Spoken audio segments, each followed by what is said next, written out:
Gints, welcome to Strasbourg again. You come to us with your second feature film. I remember the first one was really amazing in a way you did everything on your own. Now you come with a movie that's beautifully crafted, but you did it with a whole team, like a big team. Did you have all other ambition now that you have a whole team with you? Well, basically, I made a way myself as a way to learn everything. I felt I wasn't ready to work with a team, and I thought like no one would trust me to work as a director of a team back then. So that was kind of my film school, making a way. Because now that I've done kind of all the tasks, it's easier for me to talk with everyone on the team. But I always knew that I would eventually try and make a film with a team, and the success of Away allowed me that, and so I knew that. So while I was making Away, it wasn't really conscious, but I later kind of realized that the story of that film is also kind of a reflection of that making of process. So I made it alone, and the film's also about this character alone on an island, and that wasn't intentional, but this time it was intentional that I made a film about a character who has to learn how to work in a team. And I think that's kind of, I think people, even if they don't know this about the film, they can kind of sense that it's something that's personal or kind of important. And so I thought like, what would be like the best way to communicate this kind of journey of being independent and learning how to work together. And I thought cats are very independent, and we can use this character. I had already explored a similar motif in a film, a short film I made when I was a teenager, about a cat who learns how to overcome its fears of water.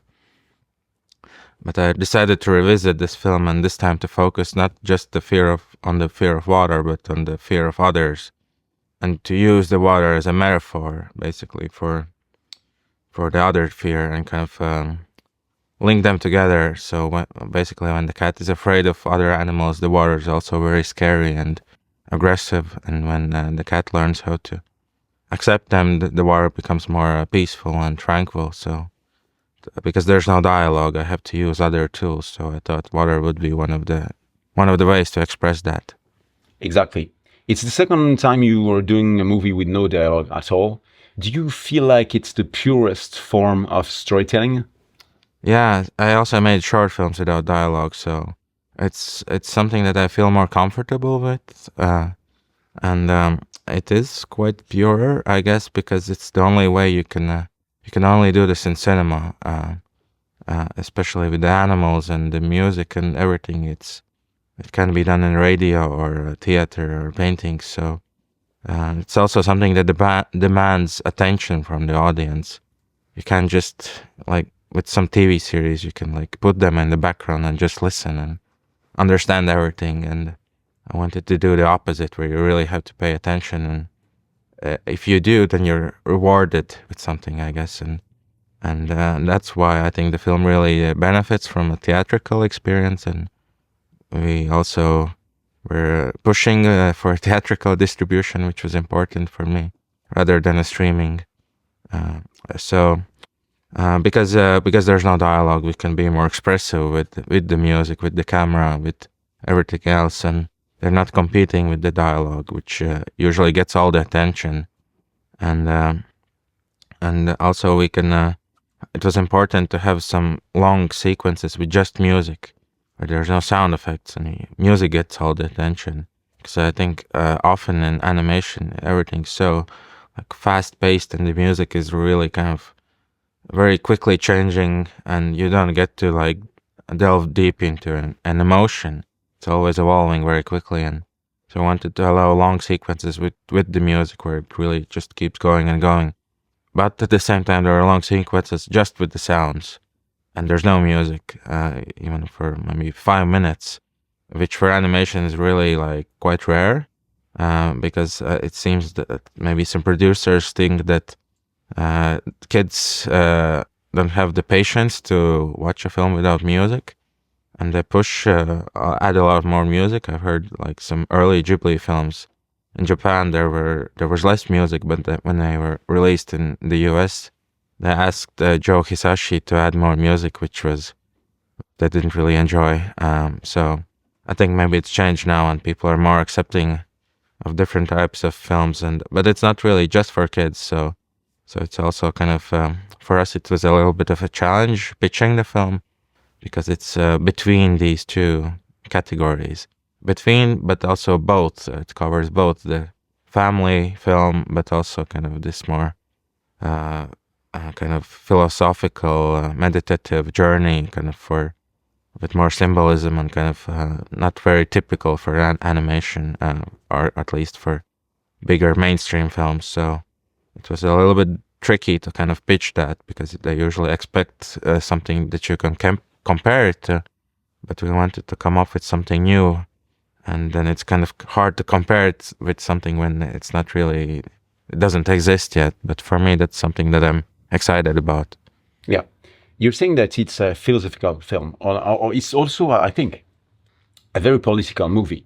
You will tell me that everything's political, but I think in a way it is with this movie, as it's a movie about survival in a world that's slowly disappearing. Overwhelmed by water, and that's like being conscious of the world we're living in now. Did you feel that way? It wasn't my main goal or my first intention to tell like a message about our world. I can't really work that way. I have to think about the characters and the emotions first, and then I guess the bigger meaning evolves from that, and kind of sometimes even unconsciously. So I start with the characters, and I knew I needed to show the cat's biggest fear, so it was the flood, which comes very naturally, and then also it allows us not to have an antagonist. It's basically characters going against nature, and but it's interesting that every type I've heard from very different types of people that they seem it's about something that they really care about it, but it's very, very different types of ideas. And so for me, it's that's why I don't want to like explain where the flood came from, or the rules of the flood, or a long history. I'm not really interested in that. I like when films kind of just focus on what is really important, and don't waste time on some long like narration, kind of explaining exposition. So.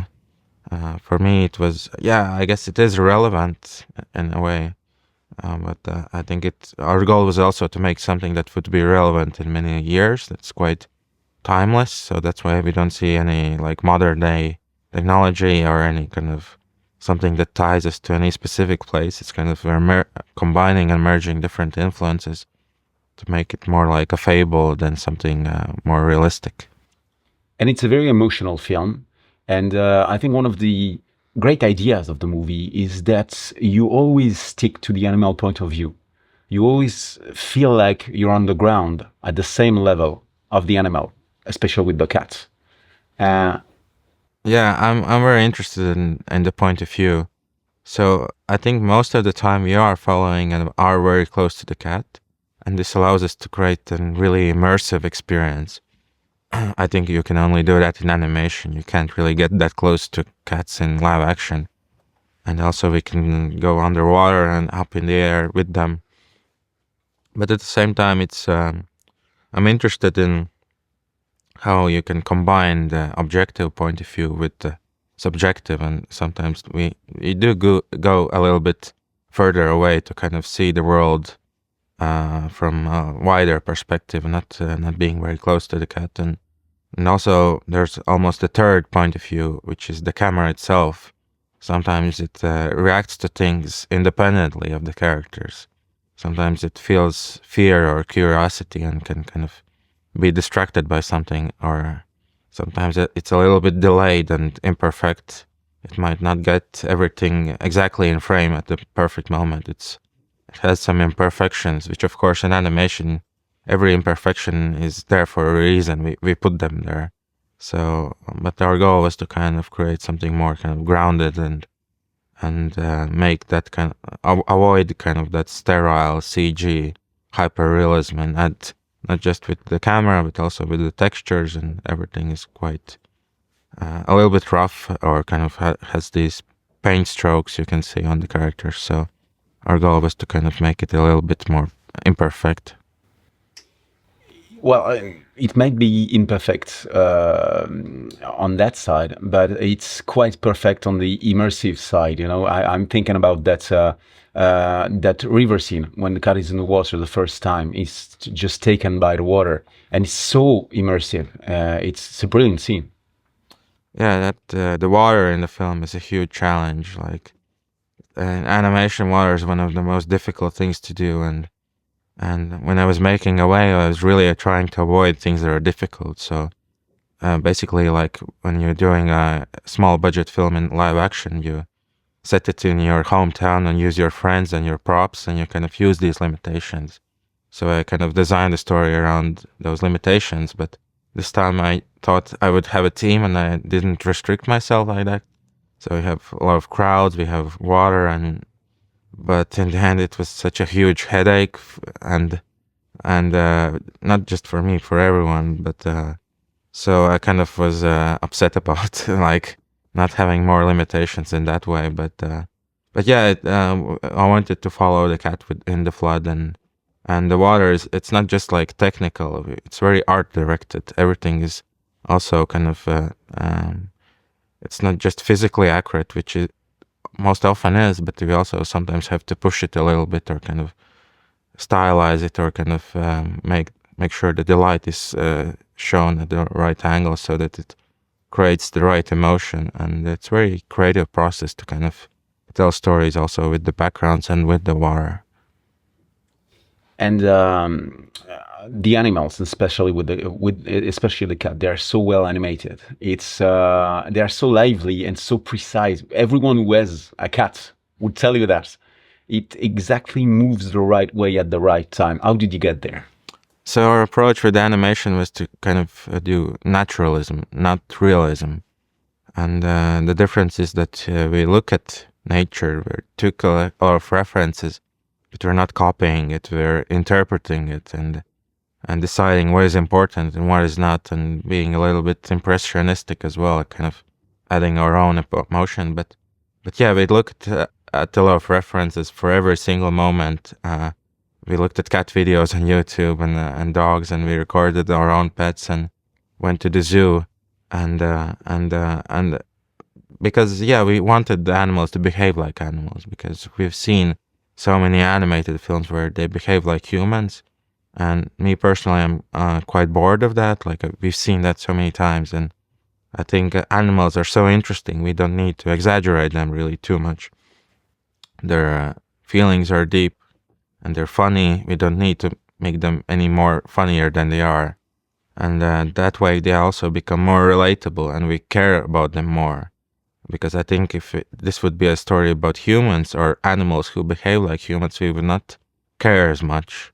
But I think we care more because it's this small and kind of fragile animal that's in this very strange and dangerous place. So I think that's why we also become more emotionally invested.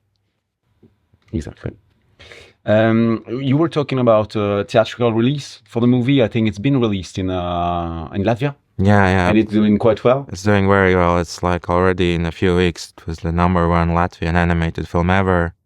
And it's still going, and so it's going to be released in a lot of countries. In France in October 30th, and then so it's a big deal for Latvia because it's the most widely released film in that's been made in Latvia, and I think maybe because there's no dialogue, or it's because it's animation, it helps to kind of reach a really wide audience, because it's really for everyone. It's for young and old, and for different cultures as well. I think there are no boundaries, and so we're very excited that it's going to be released widely.